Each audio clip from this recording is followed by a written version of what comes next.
दोस्तों, एक सवाल हमेशा उठता है कि पता नहीं क्यों, है ना। अब किसी भी विषय पर बात कीजिएगा तो आपके जहन में भी ये बात निकलेगी, पता नहीं क्यों। खाने को सादा दाल रोटी होती थी, लेकिन फिर भी किसी को खून की कमी नहीं होती थी, पता नहीं क्यों। स्कूल में अध्यापक खूब कान खींचते थे, डंडों से पिटाई होती थी, लेकिन कोई बच्चा स्कूल में डिप्रेशन के कारण आत्महत्या नहीं करता था, पता नहीं क्यों। बचपन में महंगे खिलौने नहीं मिलते थे, लेकिन हर खेल बहुत आनंदित करता था, पता नहीं क्यों।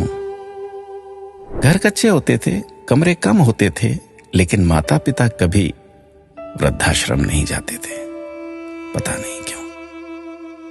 घर में गाय की, कुत्ते की, अतिथि की, मेहमानों की रोटियां बनती थी, फिर भी घर का बजट संतुलित रहता था। आज सिर्फ अपने परिवार की रोटी महंगी हो गई, पता नहीं क्यों। महिलाओं के लिए कोई जिम या कसरत के लिए विशेष साधन नहीं थे, फिर भी महिलाएं पूर्ण रूप से, संपूर्ण रूप से स्वस्थ रहती थी, पता नहीं क्यों।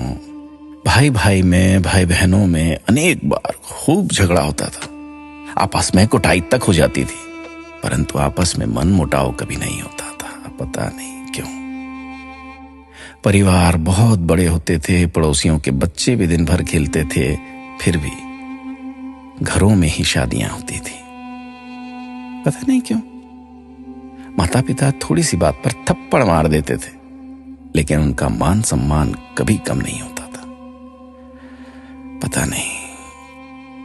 ऐसे अनेक क्यों के सवाल दिल में उठ रहे हैं। आप सभी तक इस क्यों को पहुंचाने की कोशिश कीजिए। शायद फिर से पहले जैसा सौहार्दपूर्ण वातावरण, आपसी प्रेम, एकता का माहौल बने। एक एक 11 होते हैं। अपना ख्याल रखिएगा।